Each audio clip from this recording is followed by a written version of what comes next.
नमस्कार, आप देख रहे हैं खबर बिहार और मैं हूं आपके साथ राजेश कुमार। खबर कटिहार से है। आपको बता दें कि नियमित बिजली आपूर्ति की मांग पर हिंसक झड़प हुई है, जो तस्वीरों के जरिए आप देख पा रहे हैं। आपको बता दें कि कटिहार से खबर है, यहां पर नियमित बिजली आपूर्ति की मांग को लेकर हिंसक झड़प हो गई है। माले विधायक महबूब आलम के नेतृत्व में प्रदर्शन किया गया था। पुलिस और प्रदर्शनकारियों के बीच हिंसक झड़प हो गई। पुलिस ने बल प्रयोग किया, फायरिंग की। फायरिंग में एक प्रदर्शनकारी की मौके पर ही मौत हो गई है। फायरिंग में 3 लोग घायल हुए हैं। लाठीचार्ज से दर्जनों लोगों के घायल होने की जानकारी मिल रही है। बारसोई प्रखंड मुख्यालय पर प्रदर्शन कर रहे थे। प्रदर्शनकारी नियमित विद्युत आपूर्ति की मांग कर रहे थे और उग्र हो गए। इसके बाद पुलिस ने गोली चलाई, जिससे एक प्रदर्शनकारी की मौत की खबर मिल रही है। प्रशासन ने बारसोई अनुमंडल इलाके का इंटरनेट बंद कर दिया है। प्रतिपक्ष के नेता विजय सिन्हा ने सरकार को हिटलर बताया है, तो पुलिस ने लाठीचार्ज कर दिया और लाठीचार्ज में भी कई लोगों के घायल होने की खबर मिल रही है। जी मीडिया संवाददाता राजीव रंजन इस वक्त हमारे साथ जुड़े हुए हैं। और राजीव रंजन, फिलहाल क्या स्थिति है और ये नौबत क्यों आई कि वहां पर गोली चलानी पड़ी? जो नौबत पुलिस के पास आई, उनका पुलिस की अपनी दलील है। उनका कहना था कि प्रदर्शनकारी इतने उग्र थे कि वो कुछ सुनने को तैयार नहीं थे। पहले पत्थरबाजी किया उन्होंने। पत्थरबाजी करने के बाद जब वो ग्रिड पर हमला किया, उस समय उन्हें रोकने के लिए बल प्रयोग किया। बल प्रयोग करने के बाद पुलिस से ही वो भीड़ पड़े और उनकी राइफल वो छीनने लगे, जिस दौरान पुलिस ने हवाई फायरिंग की। हवाई फायरिंग पर भी उग्र प्रदर्शनकारी नहीं मान रहे थे। वो अपनी मांग पर डटे हुए थे कि हमें नियमित विद्युत आपूर्ति कराया जाए, जिससे खेत की सिंचाई हो सके। और यही वो वजह था कि प्रदर्शनकारी पर पुलिस टूट पड़ी और 3 लोगों को गोलियों का निशाना बना डाला, जिसमें एक की मौके पर मौत हो गई है, 2 इलाजरत हैं। जी राजेश। बिल्कुल। राजीव रंजन, ये बताइए कि फिलहाल वहां पर कैसी स्थिति है और जो पुलिस प्रशासन की टीम है वहां किस पैमाने पर, कितनी संख्या में वहां पर मौजूद है? अभी भी बारसोई अनुमंडल पूरी तरह से पुलिस छावनी में है। करीब 3 दर्जन लोग जख्मी बताए जा रहे हैं। डीएम और एसपी खुद वहां कैंप किए हुए हैं। पुलिस छावनी में तब्दील हो गई है बारसोई प्रखंड मुख्यालय। और ग्रिड जो तोड़ फोड़ की गई है, जहां बिजली आपूर्ति अभी पूरी तरह से ठप कर दी गई है। नेट संचार व्यवस्था को भी स्लो किया गया है, ताकि उग्र भीड़ जो पुलिस फायरिंग हुई थी उसकी विजुअल आदान प्रदान न हो सके, जिससे विधि व्यवस्था में बाधा आ सके। जी राजेश। बिल्कुल। राजीव रंजन, ये बताइए कि जिस तरीके से वहां पर ये हालात हुए हैं, कितने लोग घायल हैं, क्या खबर मिल रही है और उन्हें कहां भर्ती कराया गया है? पुलिस की गोली से 2 लोग अभी भी जख्मी हैं, जिनकी स्थिति नाजुक बनी हुई है। उन्हें रेफर कर दिया गया है। उन्हें सिलीगुड़ी तत्काल भेजा गया है इलाज के लिए, क्योंकि बारसोई अनुमंडल का क्षेत्र जो है पश्चिम बंगाल का सीमावर्ती इलाका आ जाता है और वहां से नजदीक होती है सिलीगुड़ी की आवाजाही। और इसी वजह से चिकित्सक ने उन्हें तुरंत इलाज के लिए सिलीगुड़ी रेफर किया है। और करीब करीब 3 दर्जन लोग लाठी से और पत्थर से जख्मी हैं, जिन्हें स्थानीय अस्पताल और कटिहार अस्पताल भेजा जा रहा है। जी राजेश। बिल्कुल। राजीव रंजन, रोकना चाहूंगा, इस वक्त बिहार बीजेपी के अध्यक्ष सम्राट चौधरी हमारे साथ जुड़े हुए हैं। सम्राट जी, खबर कटिहार से मिल रही है, जहां पर बिजली को लेकर प्रदर्शन कर रहे थे और सबसे अहम बात यह है कि महबूब आलम की अगुवाई में यह प्रोटेस्ट हो रहा था और वहां पर यह खबर मिल रही है कि पुलिस की गोली से एक प्रदर्शनकारी की मौत हो गई है, 2 लोग घायल हैं। देखिए, जहाँ तक माले का सवाल है, ये तो लोगों के मूड़ी को कटवाने वाली पार्टी रही है और उसी के नेता है महबूब आलम। और ये स्वाभाविक तौर पर ये दूसरे को मरवाने के लिए ले गए। और दुर्भाग्य ये है कि बिहार के मुख्यमंत्री नीतीश कुमार जी पहले तो नौकरी मांग रहा था, तब लोगों को गोली मार रहे थे, और अब जो है बिजली मांगने पर भी गोली मारने का काम बिहार की पुलिस कर रही है। इससे बड़ा दुर्भाग्यपूर्ण कुछ नहीं हो सकता है। मैं एक हाई कोर्ट के सिटिंग जज से पूरी प्रक्रिया की जांच हो, मैं मांग करता हूं। सम्राट जी, यहाँ पर यह भी बात है कि क्या वाकई में हालात इतने बिगड़ गए थे कि वहां पर पुलिस प्रशासन को गोली चलानी पड़ी, या बीते कुछ दिनों में जिस तरीके से हमने देखा है कि पुलिस राज या अफसरशाही की बात हम लोग करते हैं, क्या वाकई ऐसी स्थिति वहां पर बनी होगी कि पुलिस को गोली चलानी पड़ी? देखिए, पूरी तरह प्रशासन बेलगाम हो चुका है। नीतीश कुमार जी को पता ही नहीं चलता है कि हम कर क्या रहे हैं। नीतीश कुमार जी बीमार हैं और बीमारी का उनका इलाज नहीं हो रहा है। लेकिन बिहार की जनता पूरी तरह त्रस्त हो रही है। बिहार में पूरी तरह बेलगाम हो चुका है प्रशासन। ये लगातार गुंडे की तरह पूरी तरह लोगों को दमन करने का काम कर रहे हैं। और आप देखा होगा आप लोगों ने, जिस तरह पटना में लाठीचार्ज हुआ, वहां पर बारसोई में लाठीचार्ज हुआ, लोगों को गोली मार दिया गया। यह स्पष्ट तौर पर स्पष्ट दिखलाता है कि नीतीश कुमार जी की सरकार अब गुंडे के बल पर सरकार चलाना चाहती है। बिल्कुल सम्राट जी, क्या इस पूरी घटना की जैसे ही जानकारी आपको मिली, क्या आपने कोई एक्शन लिया है, अभी बात की है किसी से? हमने तुरंत अपने जिलाध्यक्ष और हमारे नेता विरोधी दल वहीं कटिहार जिले में है, वो जा रहे हैं, स्वयं भी जा रहे हैं। मेरे पार्टी के पूर्व उप मुख्यमंत्री तारकिशोर जी भी इसी इलाके में है, वो जा रहे हैं। सारे लोग पूरे चीजों को गहन चिंतन करके वहां से विचार क्या आता है, फिर हम लोग आगे की कार्रवाई करें। ठीक है सम्राट चौधरी जी, बहुत शुक्रिया आपका हमसे बातचीत करने के लिए। तो बिहार बीजेपी के अध्यक्ष और विधान परिषद में नेता प्रतिपक्ष सम्राट चौधरी हमारे साथ जुड़े हुए थे, जिन्होंने इस तमाम वाकये को लेकर नीतीश सरकार पर गंभीर आरोप लगाए हैं। आपको बता दें कि बिहार के पूर्व उप मुख्यमंत्री तारकिशोर प्रसाद ने इस पूरी घटना को लेकर क्या कुछ कहा है, जरा सुनाते हैं आपको। इसी इलाके से ताल्लुक रखते हैं। इस भीषण प्रचंड गर्मी में भी पूरे बिहार में विद्युत आपूर्ति लगभग ठप है। कटिहार के लोग त्रस्त हैं और उसके कारण विद्युत जो उपभोक्ता हैं उसका प्रदर्शन बारसोई अनुमंडल मुख्यालय में हो रहा था। और उसके कारण जिस प्रकार से इस निरंकुश सरकार ने गोली चलाई जो विद्युत आपूर्ति की मांग कर रहे थे, यह दुर्भाग्यपूर्ण है। आप समझ सकते हैं कि जिस प्रकार से निहत्थे लोगों पर गोली चलाई गई और उनका दुखद वो निधन भी हुआ है, तो आप मानकर चलिए कि पूरे बिहार की कानून व्यवस्था अपराधियों के हाथ में चली गई है। तो जिस तरीके से ये पूरी खबर यहां पर मिल रही है, पुलिस और प्रदर्शनकारियों के बीच झड़प हुई है, पुलिस ने गोली चलाई है और एक प्रदर्शनकारी की यहां पर मौत हो गई है, जिसको लेकर तमाम तरह के आरोप लगाए जा रहे हैं।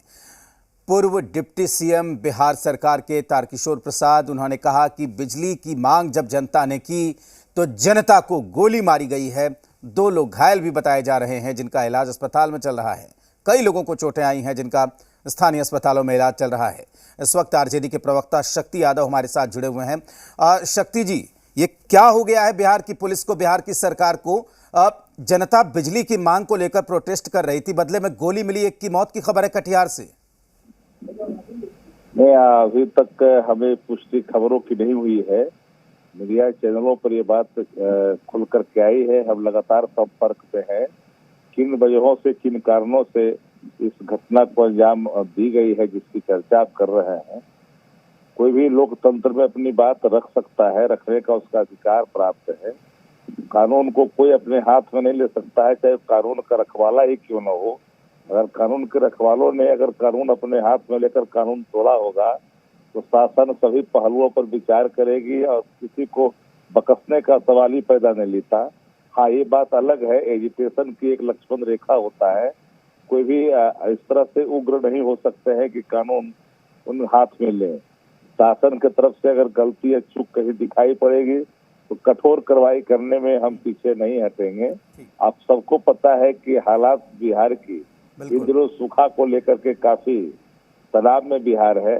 सरकार चिंतित है, उस पर बैठक भी की है और निर्णय लिया है कि हम किसानों को पटवन के लिए भी बिजली उपलब्ध कराएंगे। उस बाबत हो सकता है बिजली की भी जो कटौतियां होती है घरों पर, उसमें कटौतियां की जा रही है, लेकिन हम लगातार ये कोशिश कर रहे हैं कि हम महंगी बिजली खरीदने के बावजूद भी लगातार वन नेशन वन टैरिफ की बात भी करते हैं। ठीक है, केंद्र की सरकार सबसे महंगी बिजली बिहार को देती है, उसके बावजूद भी हम बिहार के लोगों को। शक्ति जी, अभी हमारी बात सम्राट चौधरी से हो रही थी, अभी उससे पहले तारकिशोर जी से भी बात हुई। सम्राट चौधरी ने कहा कि बिहार की सरकार निरंकुश हो गई है, क्योंकि जब शिक्षक नौकरी मांगने के लिए जाते हैं तो उनको भी मारा जाता है वहां पर पटना में, और जब बिजली मांगने के लिए लोग जाते हैं उन्हें भी मारा जाता है। नहीं, ये कहना बिजली प्रदर्शन पर गोलियां कतई किसी को स्वीकार नहीं है। हम सत्ता पक्ष में रहे, विपक्ष में रहे, गोलियां अगर चली है उसकी पुष्टि अभी तक नहीं हुई है। अगर पुष्टि हुई तो मैं आपको एश्योर करता हूं आपके चैनल के माध्यम से कि जिस किसी ने इस तरह की कृत्य को अंजाम देने में अपनी भूमिका अदा की होगी, शासन उनको ऐसे कठोर कार्रवाई करने से कदापि नहीं बचेगी। आप जानते हैं कि बिहार में कानून तोड़ने वाले को तो बख्शा नहीं जाता है। ये बात अलग है कि कानून तोड़ देते हैं लोग, लेकिन बगल के राज्यों से अगर तुलना करिएगा, एक दिन में 61 हत्याएं उत्तर प्रदेश में होती है चिटपुट मिलाकर करके, लेकिन वहां पर सक्रियता और यहाँ की सक्रियता में दोनों में अंतर है। प्लेटफॉर्मों का भी हम उस दिलचस्पी अलग अलग लेती है। बिहार के मामले में मैं जानता हूँ, फिर भी हम बिहार के मामले में इतना जरूर कहते हैं, भाजपा के लोग कहते हैं कि निरंकुश है, कानून का राज नहीं है। अगर भाजपा के लोग कानून तोड़ करके देखें, एहसास हो जाएगा ये कानून का राज है कि नहीं है। हम फिर भी आपने जिस घटना की जिक्र किया, पूरी उसकी लगातार हम संपर्क बनाए हुए हैं। बिल्कुल। जब ही हमको यह स्पष्ट पता चलेगा कि पुलिस की गोलियों से किसी की मौत हुई है, तो उन पुलिस वालों को एक आखिरी सवाल शक्ति जी, कार्रवाई करें। शक्ति जी, एक आखिरी सवाल है कि जो ये प्रोटेस्ट था, इसका नेतृत्व महबूब आलम कर रहे थे। अब महबूब आलम अगर प्रोटेस्ट को नेतृत्व कर रहे थे और उसमें किसी की जान चली जाती है, शक्ति जी? नहीं, बिल्कुल। हम तो एक लाइन में कहते हैं कि हमारे गठबंधन के विधायक हैं। अगर इस तरह की बात आई है तो हम इन चीजों की पड़ताल कर रहे हैं, और इसमें अगर कहीं से कुछ होगा तो हम पीछे नहीं हटेंगे कार्रवाई करने से। ठीक है शक्ति जी, बहुत शुक्रिया आपका हमारे साथ बातचीत करने के लिए। वहां पर ना तो कोई महिला पुलिसकर्मी थी, ना ही वहां पर वाटर कैनन के कोई इंतजाम किए गए थे। हालांकि प्रदर्शनकारियों ने इलाके में पहले सड़क जाम किया, उसके बाद अनुमंडल कार्यालय पर प्रदर्शन करना शुरू किया था, और जिसके बाद जब वहां पर पुलिस की टीम पहुंची तो प्रदर्शनकारियों ने पथराव करना शुरू किया, और जिसके बदले पुलिस कर्मियों ने सीधे गोली लगा।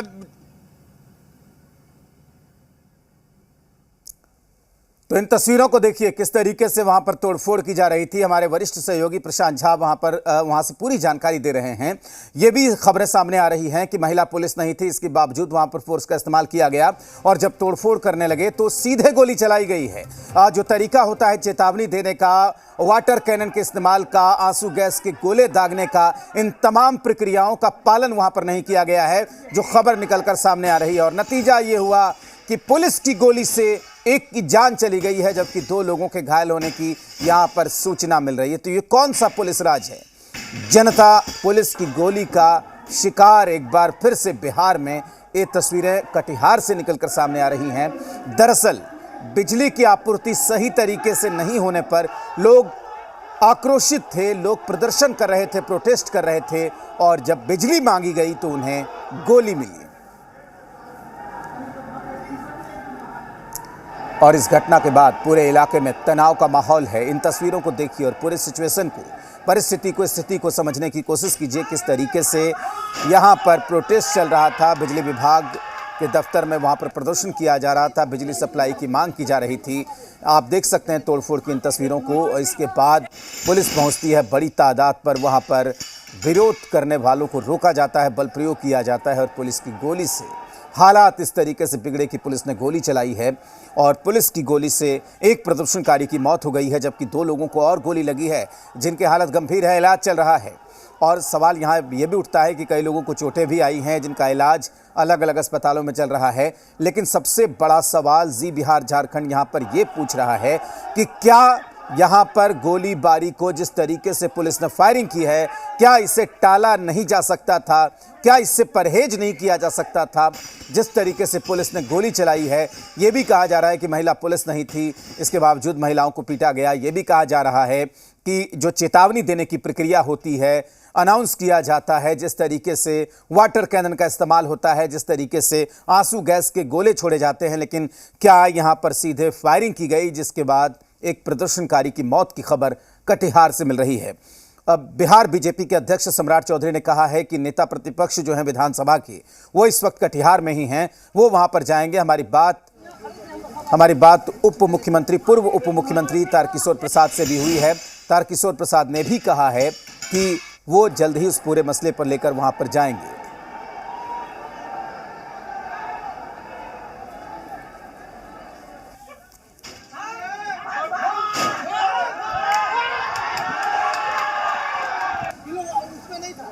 राजीव इस वक्त हमारे साथ जुड़े हुए हैं। राजीव, फिलहाल क्या स्थिति बनी हुई है इस वक्त?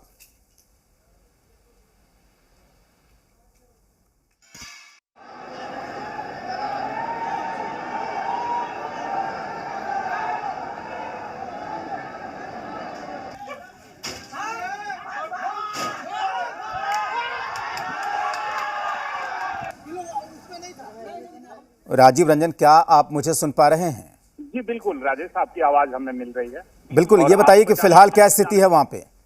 जी अभी भी स्थिति तनावपूर्ण है। डीएम और एसपी खुद इलाके में कैंप किए हुए हैं। करीब 7 थानों की पुलिस बारसोई प्रखंड मुख्यालय पहुंची हुई है। करीब 200 पुलिस बल भी पहुंचे हैं। इसमें महिला पुलिस बल को अभी बुलाया गया है।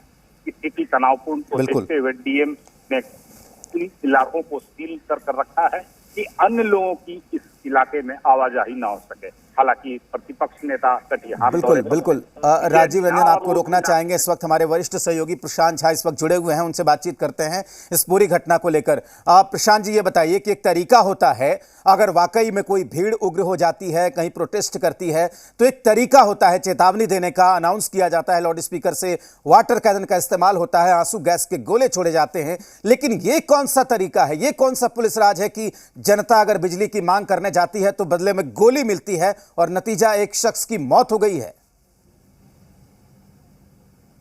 देखिए राजेश, जिस समय से यह प्रदर्शन किया जा रहा था बारसोई में, उस समय से अगर पुलिस चाहती तो प्रिवेंटिव मेजर्स जितने हैं उस सब का इस्तेमाल किया जा सकता था। आप समझ लीजिए कि सबसे पहले इन लोगों ने जो मुख्य चौराहा है उसको इन लोगों ने जाम किया।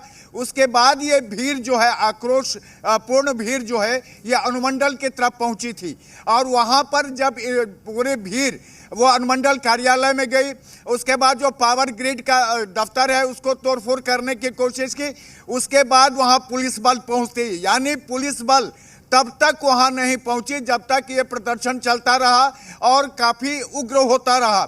और जब पुलिस वहां पहुंची और भीड़ में से लोगों ने पथराव कर दिया, उसके बाद पुलिस वालों को चाहिए था, जो कि आज तक का ये नियम है, कि पहले उनको हवाई फायर करनी चाहिए, लेकिन इन लोगों ने सीधे जो प्रदर्शनकारी थे उन पर निशाना साध लिया और लगभग 5 से 7 राउंड फायरिंग किया, जिसमें एक खुर्शीद आलम की मौत हो गई, नियाज आलम घायल हो गया और एक और घायल है जिसको लेकर के पूर्णिया सदर अस्पताल भेजा गया है। इस समय जो लाठी चार्ज उसके बाद किया गया उसमें 10 से ज्यादा लोग घायल हुए हैं। और ये जो बर्बर चेहरा है पुलिस का, ये कटिहार से देखने को मिला है कि वहां पर लगातार जब बिजली काटी जा रही है और लोगों ने इसको लेकर के सवाल खड़ा किया, तो उसके बाद वहां पर प्रशासन ने गोली चला दी, जिसमें एक की मौत हो गई, 2 घायल है और 10 लोग लाठीचार्ज से घायल हैं। राजेश, बिल्कुल प्रशांत जी, हम जाहिर सी बात है कि देख रहे हैं जिस तरीके से एक चेतावनी देने की परंपरा रही है, वहां पर हवाई फायरिंग की जाती है, चेतावनी जारी की जाती है, वाटर कैनन का इस्तेमाल किया जाता है। तो इसका मतलब तो ये हुआ कि अगर पुलिस चाहती तो जो घटना घटी है इसे टाला जा सकता है, लेकिन कहीं ना कहीं बड़ी लापरवाही प्रशासन की तरफ से, पुलिस की तरफ से यहां पर देखने को मिली। देखिए राजेश, हर इलाके में डीएसपी होते हैं, अनुमंडल पदाधिकारी होते हैं, साथ में वहां मजिस्ट्रेट होते हैं, एसडीएम होते हैं, और बिना उनके आदेश का कोई भी फायरिंग या लाठीचार्ज तक नहीं की जाती है।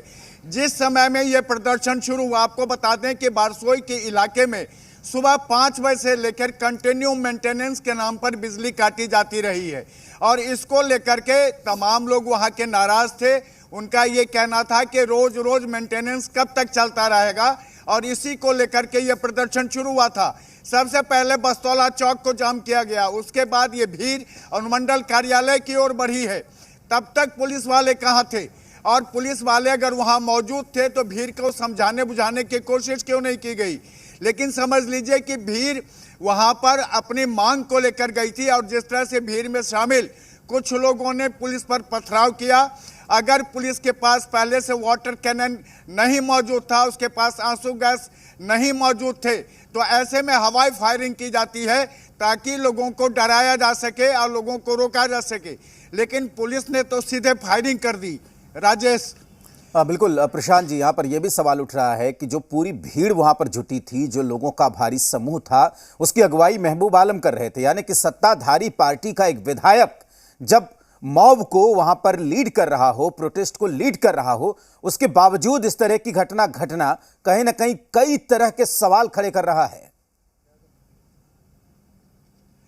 देखिए राजेश, महबूब आलम सीपीआई एमएल के नेता ही नहीं हैं, बल्कि विधानसभा में वो विधायक दल के नेता हैं। और ऐसे में अगर उनके अगुवाई में कुछ हो रहा है और तब ये फायरिंग होती है, तब समझ लीजिए कि सत्ता में बैठे हुए जो सत्ताधारी दल है उसका प्रशासन से नियंत्रण कैसे गायब है। आप समझ लीजिए कि यह भीड़ सुबह लगभग 11 बजे वहां प्रदर्शन पर निकली है और उसके बाद यह घटना लगभग 3 बजे की है। राजेश, बिल्कुल, लगातार हमारे वरिष्ठ सहयोगी प्रशांत झा जानकारी दे रहे हैं, जानकारी साझा कर रहे हैं। आपको बता दें कि जिस तरीके से ये घटना वहां पर घटी है, राजीव रंजन को एक बार सुन लेते हैं, फिर मैं लौटता हूं प्रशांत जी आपके पास। राजीव, आपको अगर मेरी बात पहुंच रही हो, मेरी आवाज आप तक, तो ये बताइए कि क्या किसी किस्म की चेतावनी पुलिस की तरफ से दी गई थी वहां पे?